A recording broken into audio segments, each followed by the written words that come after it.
Bismillahirrahmanirrahim. Assalamualaikum warahmatullahi wabarakatuh.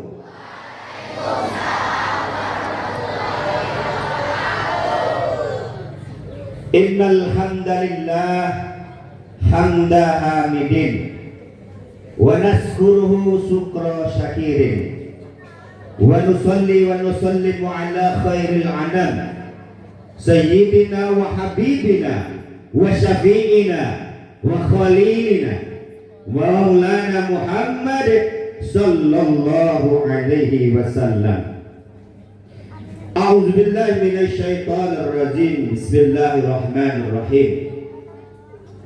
Qul in kuntum tuhibbunallaha fattabi'uni yuhibbukumullahu wa yaghfir lakum dunubakum wallahu ghafurur rahim. Wa qala an-nabiy sallallahu alaihi wasallam, man ahabba kana ma'i fil jannah. Sadaqallahul azim wa sadaqur rasulul karim. Hadirin wal hadirat rahimakumullah. Pertama dan utama, marilah kita memanjatkan puji syukur kepada Allah Subhanahu wa taala. Di pagi hari ini Allah Subhanahu wa taala memberikan kita nikmat yang cukup besar, yaitu nikmat di antaranya sehat wal afiyah, nikmat iman dan Islam, dan nikmat-nikmat lain yang tidak mampu kita hitung. Salawat serta salam semoga selalu tercurah limpahkan kepada Habibana wa Nabiyana Muhammad sallallahu alaihi wasallam. Hadirin wal hadirat rahimakumullah. Yang pertama-tama salam penghormatan, salam takzim kepada Bapak Kepala SMPN 1 Pancalang. Salam takzim juga kepada para Bapak Ibu guru pengajar di SMPN 1 Pancalang dan seluruh staf anak-anak yang Bapak cintai dan Bapak banggakan, dan seluruh sivitas akademik SMPN 1 Pancalang. Pada pagi hari ini kita berjumpa, dan juga tidak lupa saya sampaikan juga karena wasilah dari rekan kami Ibu Ustazah Iin dan Ibu Ustazah Mimi yang menghantarkan saya bisa hadir di tengah-tengah kita semuanya di bawah keluarga besar SMPN 1 Pancalang. Hadirin wal hadirat rahimakumullah, kita fokus sejenak. Hari ini kita akan membicarakan kemuliaan dari uswatu kita, uswatun hasanah kita, suri teladan kita, Nabi kita, Nabi besar Muhammad sallallahu alaihi wasallam. Kemuliaannya tidak pernah akan bisa habis diceritakan. Siapa saja yang terhubung, tersambung dengan Nabi Muhammad menjadi mulia. Coba kita lihat, ada namanya sahabat yang hitam, kelam, hitam banget orangnya, namanya Bilal bin Rabah. Itu budak yang dijual belikan. Tapi Bilal hari ini menjadi mulia karena apa? Karena tersambung dengan Rasulullah. Sahabat Abu Hurairah juga sahabat biasa. Beliau itu merantau dari Irak ke Mekah, ingin mengabdikan dirinya kepada Rasulullah. Hanya sahabat biasa, tapi karena tersambung dengan Rasulullah itu menjadi mulia. Berikutnya, tempat yang tersambung dengan Nabi Muhammad SAW pun menjadi mulia. Yasrib itu sekarang namanya Madinah. Dulu orang mengumpamakan orang-orang dulu di zaman Nabi, Yasrib itu tempat mati, tempatnya tuyul, itu tempatnya jin buang anak. Enggak ada yang mau datang ke sana, serem kotanya. Tetapi begitu Nabi hijrah, menjadi mulia, menjadi salah satu tempat termulia. Bahkan di sana dijuluki Raudhah min Riyadil Jannah. Ada satu tempat yang merupakan bagaikan taman-taman surga. Yang tadi disebutkan itu adalah semua yang tersambung dengan Rasulullah menjadi mulia. Nah, hari ini kita mencari kemuliaan daripada Nabi kita. Dengan apa? Kita harus menyadari pertama, kita ini umat akhir zaman. Umat akhir zaman. Kalau dalam sistem keluarga itu ada anak terakhir, disebutnya anak bontot. Anak terakhir itu anak bontot. Nah, kita umat yang sekarang ada ini adalah umat terakhir yang bontot. Nanti setelah kiamat sudah tidak ada lagi kehidupan. Kita ini paling akhir. Dan biasa kalau yang bontot tuh, nah, kalau kamu punya adik yang bontot, itu kalau di rumah disuruh ngepel nggak mau, disuruh nyuci piring nggak mau, tapi giliran makan paling duluan dia, paling enak mintanya. Itu anak bontot, banyak maunya. Nah, umat akhir zaman banyak maunya, ibadah kurang, maksiat jalan, amal sedikit, baca Quran jarang. Kalau ditanya kalau mati mau masuk ke mana? Surga katanya. Ya, itu umat bontot. Banyak ingin, nggak ada usaha. Nah, kita adalah umat yang bontot itu ya. Tapi alhamdulillah, meskipun bontot, kita ini paling disayang oleh Allah. Dan dijaminkan umatnya Rasulullah selama masih ada imannya akan dimasukkan di dalam surga. Sebagaimanapun Nabi mengatakan dalam hadisnya, beliau mengatakan, man ahabba kana ma'i fil jannah. Siapa yang mencintaiku kelak akan bersamaku di surganya Allah. Pengen masuk surga? Pengen masuk surga? Insya Allah ya. Mudah-mudahan yang hadir pada kesempatan pagi hari ini semuanya dimasukkan Allah di dalam surganya. Amin. Allahumma amin. Lanjut, Nabi Muhammad SAW sudah berjanji. Maka janji Nabi itu harus disambut. Dua hal sebagai bukti cinta kita. Nggak bisa ngaku saja. Kalau bahasa orang sekarang, orang kalau janji aja tuh namanya gombal. Orang Jawa bilang gombal mukio. Iya, nol, ngomong doang gitu ya. Cewek juga kan nggak mau kalau digombalin. Semua laki-laki itu nak buaya kecuali bapaknya gitu kan. Nah kan gitu, ada yang rayu begitu tuh. Nah itu laki-laki. Nah anak-anakku sekalian, kita harus mampu membuktikan cinta kita. Yang pertama, apa bukti cinta kita kepada Nabi? Yang mengaku dan Nabi menjamin, siapa yang cinta kepadaku kelak akan bersamaku di surga. Bukti cinta itu pertama, dia senang dan sering menyebut-nyebut namanya, kekasihnya. Orang kalau lagi kasmaran itu kekasihnya selalu terbayang, selalu teringat namanya. Ya, selalu teringat. Tapi kalau masih menyimpan foto kekasihnya di HP, itu dia kayaknya dipertanyakan ingatannya. Biasanya orang yang membawa foto itu suka lupa wajahnya. Jadi kalau dia lupa, lihat fotonya. Tapi yang hebat itu yang gak nyimpan foto, berarti dia udah ingat wajah kekasihnya. Bukti pertama, satu adalah cinta itu akan melahirkan selalu mengingat-ingat, selalu menyebutnya, yaitu dengan banyak-banyak kita menyebut Nabi dengan bersolawat. Karena Allah, innallaha wa malaikatahu yusalluna 'alan nabi ya ayyuhalladzina amanu sallu 'alaihi wa sallimu taslima. Satu ibadah yang Allah, malaikat juga melakukannya, bukan hanya perintah tetapi juga melakukan, yaitu perintah untuk bersolawat. Ya, jadi bukti cinta pertama adalah selalu menyebutnya dengan bersolawat. Bukti cinta yang kedua adalah selalu mengikuti tingkah lakunya, sunnah-sunnahnya, adab-adabnya di dalam kehidupan kita. Itu bukti cinta. Ayo fokus. Bukti cinta yang pertama selalu menyebut-nyebut namanya. Yang kedua mengikuti. Kalau hari ini ada yang suka dengan JKT48, suka, iya. Kau tahu ya, suka ngintip-ngintip kalau anak nonton ya. Itu kan suka ditiru-tiru. Apalagi sekarang itu zamannya TikTok itu, masya Allah ya, banyak yang mengikuti ya. mengikutinya itu kan berarti kan dia senang, ya. Maka kita yang paling pantas dan berpahala kita mengikuti apa yang dilakukan oleh Nabi kita. Maka untuk itu kita harus mengenal apa saja yang mesti kita ikuti dari Rasulullah. Hari ini kita akan bahas diantaranya. Pertama, kita harus menghidupkan sunnah-sunnahnya beliau. Di antaranya apa saja? Yang pertama, di dalam sehari-hari. Contoh makan ya dengan tangan kanan gitu ya.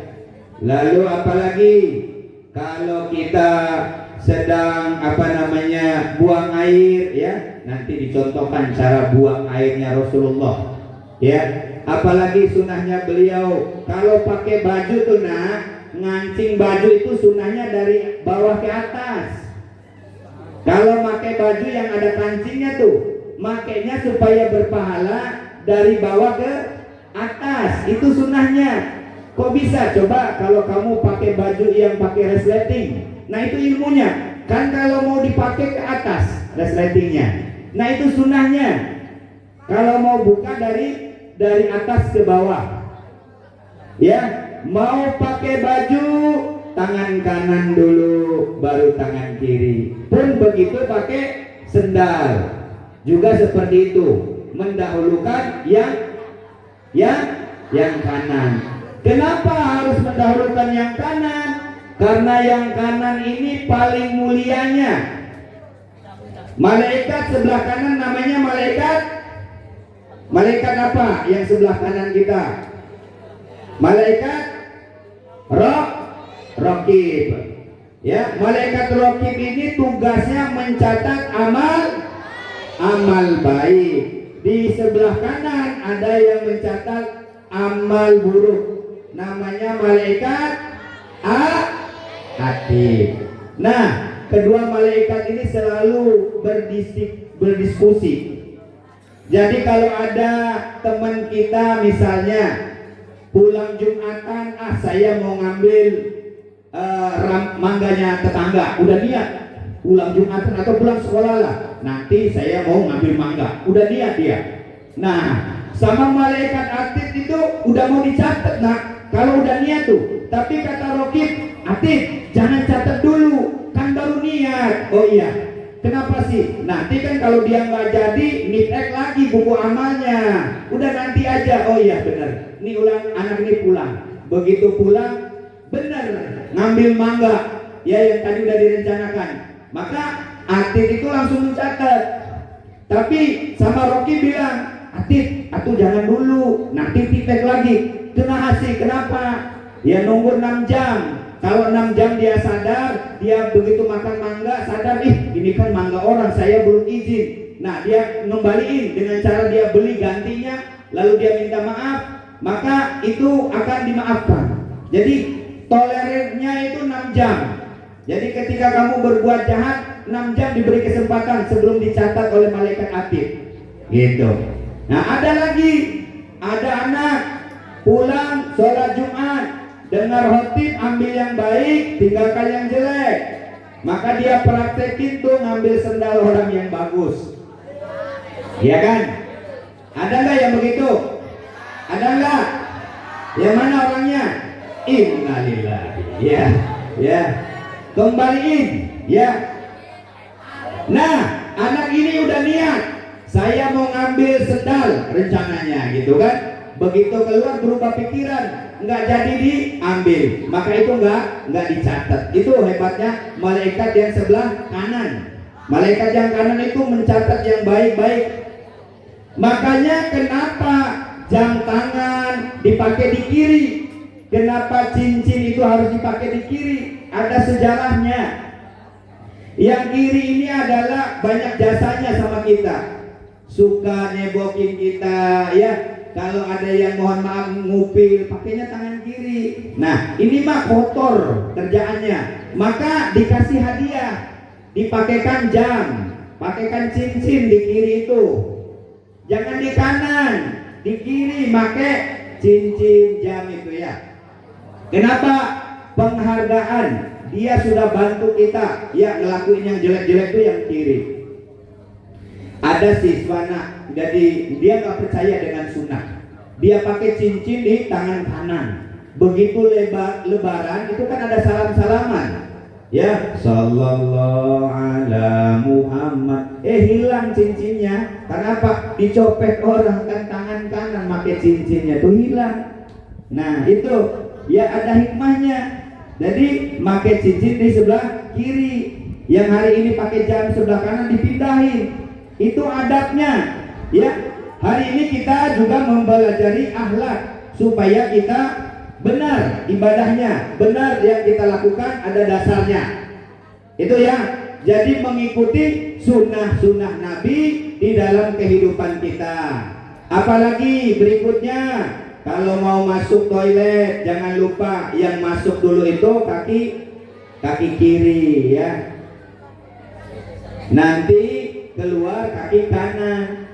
Nah itu. Jadi sunnah yang begitu harus diterapkan. Supaya apa? Ketika nanti terpeleset di WC, meninggal dalam keadaan mengamalkan sunnah Nabi.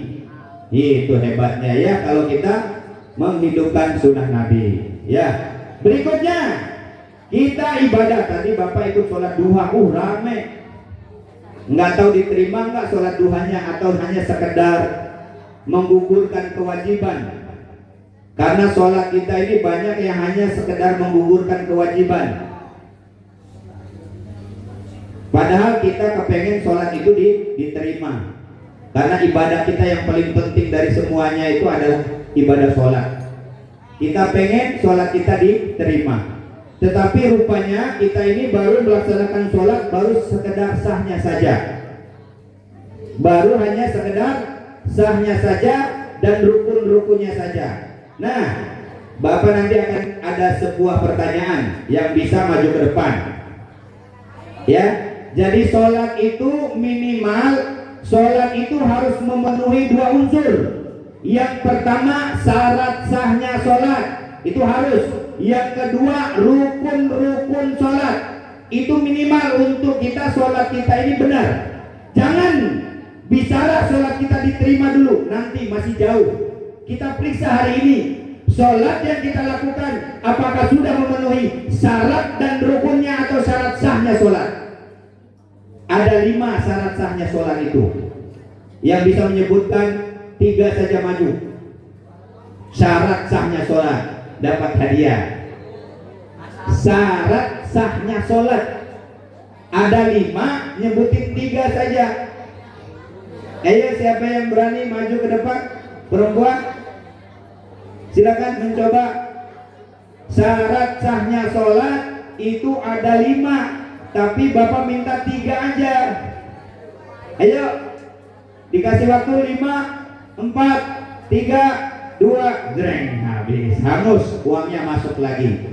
Yang pertama, syarat sahnya sholat itu suci dari hadas, baik hadas besar maupun hadas kecil. Hadas besar itu bagi perempuan ada 4. Pertama menstruasi, yang kedua darah nifas, darah istihadah, ada 3 ya, darah istihadah, darah haid 4. Itu namanya hadas besar. Ya, keluar darah haid. Haid itu bulanan keluarnya. Ada yang 1 hari 1 malam, ada yang 7 hari, bahkan ada yang sepanjang bulan itu keluar terus haidnya. Nah, kita akan bahas ya. Ya, ada yang darah wiladah namanya, darah keluar bersama bayi lahir. Ada darah nifas. Nifas itu paling cepat ya, ada yang 20 hari, ada yang 40 hari. Nah, anak-anakku sekalian, sedikit tentang darah haid. Bila mana antara 1 hari sampai 15 hari keluar haid, itu masih normal, dianggapnya haid.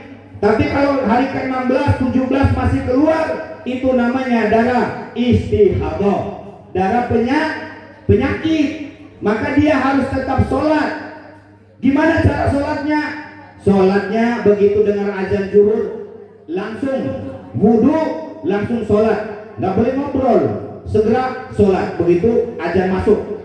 Itu bagi yang istihadah. ya keluar darah terus lebih dari 15 hari itu darah penyakit, nggak usah mandi junub, karena itu bukan junub, itu adalah darah penyakit. Maka kamu cukup dibersihkan, ya pakai tisu dicucilah gitu, sholat. Begitu azan baru masuk sholat, ya gitu. Nah, bagi laki-laki ternyata ada, anak-anakku sekalian, seorang yang kencing terus. Ada loh yang penyakit kencing terus. Bapak punya jamaah ditanya, Pak Ustadz, saya itu kencing terus, apalagi kalau udah mau sholat, keluar terus air kencingnya, bagaimana saya sholatnya? Maka dianjurkan untuk pakai pampers. Itu namanya kelep dol. Ya, kelepnya dol, nggak bisa nutup, ya kencing terus. Maka yang mengatasi kelep dol dengan yang mes tadi yang darahnya lebih dari 15 hari ini, caranya pakai pampers. Dia protes, Pak, kan pampers itu 10.000. Kalau saya sholat 5 waktu 50.000. Aduh, habis saya buat biaya sholat aja, kata dia. Aku ada solusi lain nggak supaya nggak beli pampers? Karena kan pampers itu untuk menahan air kencingnya, walaupun keluar lagi sholat itu sah sholatnya, yang penting tidak netes. Supaya nggak netes pakai pampers. Protes kemahalan, Pak. Ya udah, Bapak bilang, Bapak beli aja ke warung tuh, kan ada plastik kiloan yang buat gula tuh. Nah itu dibungkus pakai itu aja, Pak. Ukurannya berapa, Pak Ustadz? Ya sesuai dengan ukuran masing-masing. Jangan tanya saya kalau itu mah mau setengah kilo apa seperempat, terah ya. Kan maunya yang murah. Kalau pampers mahal, beli plastik kiloan. Nah ini ya, ini fikihnya bagi yang kencing terus, ya kan? Ada kan yang kelepnya dol. Nah itu. Nah bagi perempuan itu tadi, ya segera untuk sholat ketika itu tadi, ya. Jadi yang pertama syarat sahnya sholat adalah suci dari hadas besar maupun hadas kecil. Hadas kecil itu adalah kentut, ya kentut. Habis kentut itu berhadas namanya, maka di wudu lagi. Nah yang kedua apa yang merupakan syarat sahnya sholat? Ayo kita kenalin dulu ini. Yang kedua adalah suci dari najis, baik itu najis pakaian maupun tempat. Tai cicak itu najis bukan? Najis. Apalagi kalau lagi sholat, mohon maaf ada cicak di atas, mencret lagi cicaknya itu, kena baju kita batal sholatnya. Ya, kalau kena kopiah mah segera dilepas aja, bisa dilanjut. Tapi kalau kena baju kan nggak bisa dibuka, itu najis, maka batal sholatnya kalau kejatuhan najis atau kotoran cicak. Kalau dia nempelnya masih bisa disentuh begini mah aman, jadi jatuh najisnya. Tapi kalau dia cicaknya habis makan seblak kan ada ya cicaknya yang makan seblak ya ada ya. Nah itu mencret, nah itu nggak bisa disentil begini, maka dia najis, segera diulangi nanti sholatnya, gitu ya. Suci dari najis. Yang ketiga, apa syarat sahnya sholat? Menghadap kiblat itu syarat sahnya sholat. Kalau kamu sholat di hotel hadapnya ke utara, begitu kata petugas hotelnya udah selesai sholat, Pak kok sholatnya hadap ke utara, kan saya nggak tahu. Nah kamu udah diberitahu, Pak hadapnya ke sana Pak, salah arah Bapak, maka ngulang sholatnya. Yang tadi nggak sah sholatnya. Kenapa? Kamu sudah dikasih tahu sholatnya tadi salah arah, kamu ulang sholat, gitu ya. Jadi harus menghadap kiblat, itu syarat sahnya sholat. Yang keempat harus menutup aurat. Aurat laki-laki di bawah pusar sampai di bawah dengkulnya itu harus ditutup. Maka bapak minta anak yang udah kelas 9, kelas 8, tolonglah kalau main futsal itu pakai celananya yang panjang. Karena itu kalau di atas pahanya itu, di atas dengkul itu aurat. Nah makanya anak SMP sekarang harus pakai baju olahraganya itu yang panjang. Aurat itu, walaupun orang bilang saya emang nggak nafsu sama pahanya dia budigan, bukan masalah nafsunya, kamu itu dosa itu ya. Buka aurat tuh nggak boleh. Ya laki-laki di bawah pusat sampai di bawah, harus sampai di bawah dengkul. Apa ini dengkulnya itu harus sampai di bawah situ. Jadi pakai celana futsal yang di atas dengkul itu aurat, dosa juga. Itu ya aurat. Nah, aurat dalam sholat bagi perempuan apa? Mukanya yang boleh dibuka sama telapak tangan. Ya, jadi kalau pakai mukena jangan dikebelakangin. Jadi pas di bawah dagu ini harus kena, mukenanya itu di bawah dagu. Ya, kalau sekarang makan nggak lagi sholat. Dalam sholat tuh harus pakai mukenanya pas di bawah dagu, karena di belakang dagu itu udah aurat, batal sholat kamu. Ya, kalau sekarang makainya mukena seperti ini nih, kalau dalam sholat batal, karena dagunya nggak ketutup. Maka pakainya harus di bawah dagu, ya, supaya apa? Tertutup auratnya. Di bawah dagu itu aurat, ya, leher ke belakang itu ya. Jadi ditutup. Apalagi yang menyebabkan batalnya sholat, yaitu keluar rambut. Perempuan itu aurat rambut tuh, walaupun sehelai, maka segera dimasukkan. Kalau rambutnya keluar, ya perempuan, dimasukkan. Maka pakai apa namanya tuh, cipok apa itu? Cipok ya? Oh, ciput. Nah itu dipakai supaya nggak keluar, ya. Nah itu supaya nggak keluar rambutnya. Apa tadi, cipok apa? Oh, ciput. Nah, ciput dipakai supaya lagi sholat nggak keluar rambutnya, ya. Ya, nggak tahu si perempuan soalnya, jadi ada, oh ciput namanya, itu dipakai, ya, supaya nggak keluar. Nah, itu harus kita periksa sholat kita selama ini tuh seperti itu tidak. Kalau masih lalai, jangankan sholat diterima, syarat sahnya aja belum terpenuhi, bagaimana ibadah kita? Perintah adalah bagian daripada ta'zim kepadanya. Mungkin ini saja Bapak Kepala dan semuanya yang bisa saya sampaikan. Mari kita sama-sama tutup ini majelis dengan kita sama-sama berdoa dan memunajat kepada Allah. Mudah-mudahan yang Bapak sampaikan tadi masuk ke hati-hati yang beriman, yang oleh Allah dibukakan hatinya untuk menerima kebenaran, menyadarkan daripada kehilafan selama ini. Mungkin ibadah kita belum sempurna, belum bagus, maka perbanyaklah kita bersolawat untuk menutupi kekurangan amal kita. A'udzubillahi minasyaitonirrajim. Bismillahirrahmanirrahim. Allahumma shalli wa sallim ala habibina wa syafi'ina wa karimina wa zuhurina wa maulana Muhammad wa sallim wa radiyallahu ta'ala wa an kulli sadatina sabi rasulillahi ajma'in. Allahumma dafa'anna al-bala wal bala wal waba wal fahsya wal munkar wal riba was suyuf al muhtalifa was sada'ida wal mihan ma dhahara minha wa ma batan min baladina Indonesia khasah. Allahumma ja'al wa waladana wa dhurriyyatina min ahli ilmi wa ahli khair wa ahli tuqa wa ahli syahada wa ahli salatil berjamaah wa ahli Qur'an wa ahli syiyam wa la taj'alna min ahli syarri wa ahli dhaif wa ja'alna minal maqbulin. Rabbana atina fid dunya hasanah wa fil akhirati hasanah wa qina adzabannar. Subhana rabbika rabbil izzati amma yasifun wa salamun alal mursalin walhamdulillahi rabbil alamin.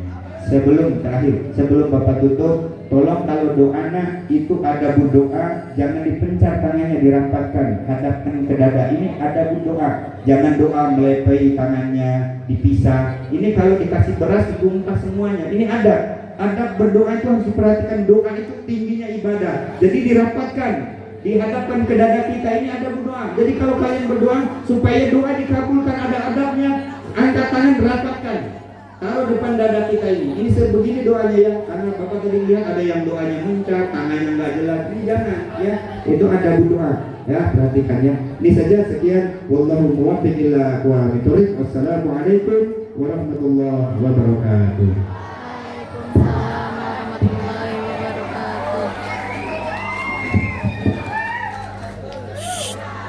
Anak-anakku sekalian Bapak cintai, alhamdulillahirrahmanirrahim, tausiahnya sangat luar biasa.